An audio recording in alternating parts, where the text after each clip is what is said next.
Welcome back to Barry T's Garage, and in this episode, we are going to learn some things at Alan's expense.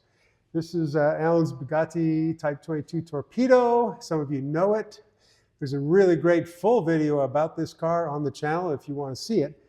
Now this back wheel right here is not supposed to do this. This is not supposed to happen, especially with the knockoff still attached. So we're going to find out what happened to this car, what the conditions were, and what Alan's going to do to put it back on the road or back in the museum. We'll have to see if he's still ready to drive it after a catastrophe. So come on along. We'll have some fun. Okay, Alan, you called me a little while ago and told me you were back from your trip. Yes. But I didn't expect that there was something important happened, something major happened on your trip. The first 3 days were great. We went about 100 miles a day. I guess we had one shorter day. And then the day that we were on, we were coming into the lunch area on about a 45-mile-an-hour road, and we hit some real bad potholes in one little section. Slowed us down to 40 miles an hour, but it really jostled us around a lot. And it also jostled around the car in front of us, so they slowed down a bit too. And then all of a sudden, all hell broke loose.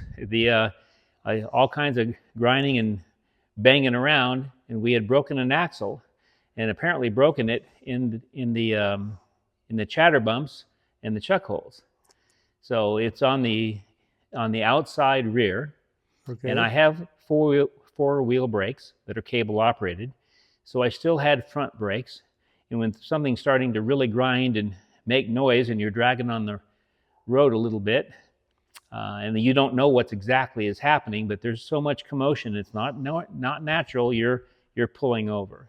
So as it turned out, the good thing is this is a race car, a torpedo race car, 1913 Type 22, but it has rear fenders as well as front.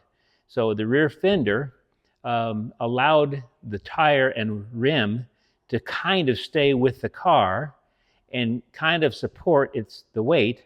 So we weren't dragging the gas tank, which is in the very back of the car, as you see. Oh, right. Yes. And we weren't dragging the iconic aluminum polished rear pumpkin that you never, ever, ever want to scar at all. Right. And we didn't touch the gas tank, even though it's in the rear of the car. Didn't touch it at all. And then when we finally came to a stop, the tire and rim were within about 15 foot of us. So it stayed with us.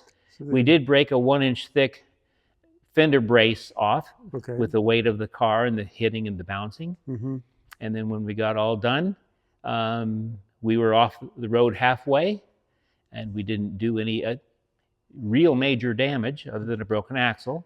And then the axle broke right where the taper meets the thread. Well, so, we're going to have a look at that. Yep. So the taper is in the hub itself, and the nut is what keeps the nut on. So inside of my knockoff hub is still the end of the axle and the nut and the keyway.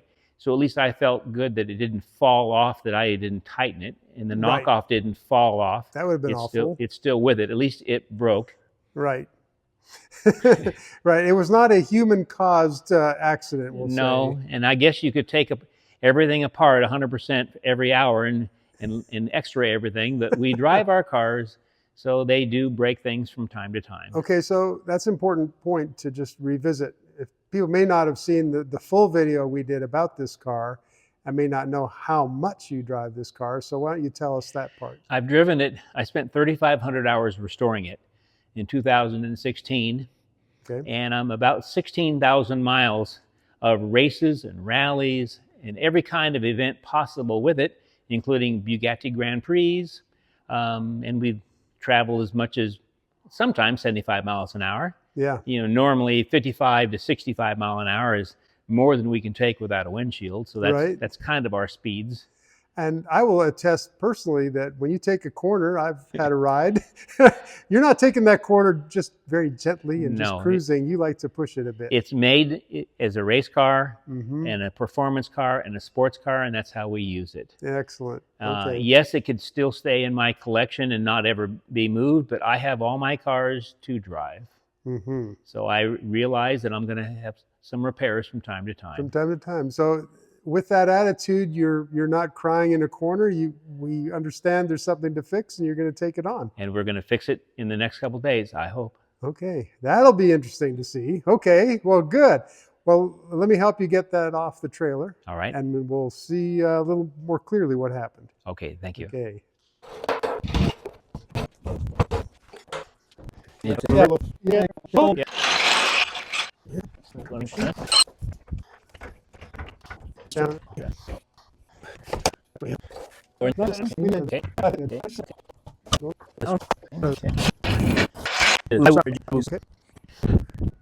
Okay, I don't have any control. I will try to help.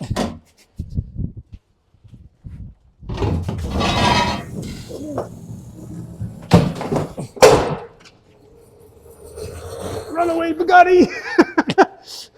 Okay, Okay, that's good.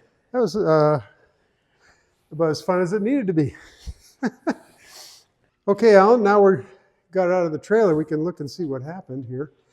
That axle, you can see where it's sheared off completely. It's supposed to have some distance here to attach to The threads in the nut. the threads to the wheel nut, right? And they're still in here. Okay, So right. they're it's still broken. there. Now, sadly, there's a little bit of a bend to the fender here. Yep. But that's if that's all, that's not much. That's amazing for losing on a main road Right. on a 45-mile-an-hour main road in a curvy mountain area. No, that's crazy. So yeah. that's pretty minimal damage. Yeah, it is. Yes, there's going to be viewers mad because I broke a pretty fancy car, A fancy car. but didn't break it too bad. Okay. We're going to see this thing get repaired. I know that. Yep, I know that. we are. So what are the steps you're going to take to get this back on the road? Well, I've got to find somewhere and get a 111, 112-year-old axle. Well, You know, I have some spare parts. Let's go look. of course you have spare parts. Why wouldn't you? That's crazy. Okay. Here's one of my 3 containers with Bugatti parts. Now, I know this just didn't get shipped in because you just got back in town. So, So here's an axle puller I made when I took it apart and did the restoration. okay. And somehow, in my box, I have a pair, I believe, of new old stock 1913 Bugatti axles. Wow. And the threads are right-hand thread and left-hand thread. They don't look brand new, but they don't look like they're used. I'll clean them up with a laser and see if there's any damage or see if there's any wear. I believe they're new. Okay. I won't be able to know if these are the exact new old stock replacements for it, but I was under the impression 6 years ago when I was turned on to these by Gentry Restoration that they had a couple of those and maybe I should take them with me. I should make a little mount inside the car. So, you know, my wife can change the tires when we're going down the highway. I could just add to her, you know, her workload, change an axle too, you know, and not lose any time. Right.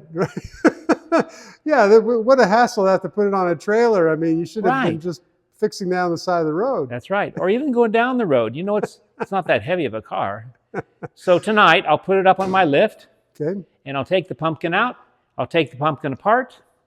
And I'll see if indeed these are the correct axles. Yeah, you got the right lift for it. That's going to be no problem. Yeah. And even if they're not, Gentry Restoration in Europe, in England actually, will, you know, plug in and program and create me a new axle anyway. That's pretty wild. Now, when you're working with that axle, you're going to have to hold it still, probably, to get things off and polish and do things. Do you have a really good vise you could use? Yeah, that's good. Yeah, I do have that. So we have this vise. It's old, but you know, it's pretty darn high quality. Yeah, I set you up for that one. Yeah. So I can put my stuff in there, and I could even clamp on my axle. Okay, so where did you find a Bugatti tag to stick on that Vise? Well, it's actually a Bugatti Vise. So it is a Bugatti Vise. That's pretty so amazing. it's really heavy, and it's extremely precision. You know, you don't hear any clanking around. It's like perfect. Wow. How did you come across this?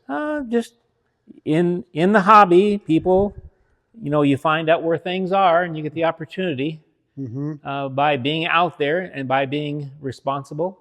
Yeah. And even though I broke this car, I'm still in the responsible arena, I think. Yeah. Because we're going to fix it. You're going to go on and fix it and keep it on the road. That's right. I suspect this didn't destroy your interest in driving it. No. You're going to continue on. This is no way to get you off track. It's going to be going again. Okay, Alan, well, this is a great little story, even though I'm sorry it happened from the standpoint of breaking something, obviously. But it's good from the standpoint of, hey, we get to watch you fix this thing up. And I'm looking forward to watching that. Yep. Thanks, Alan. Thank you. Who knew? I did not know, but that makes sense. Okay. And also the swirls for the oil, moving the oil in and out too. I saw those cut in there, and I didn't think about what they were for. Just to return the oil back to the pumpkin. Okay. So as grease or oil is coming to it, it just has a shape where it's just naturally pushing it back. Yeah. That is excellent. That's the idea behind it. Yeah. Great.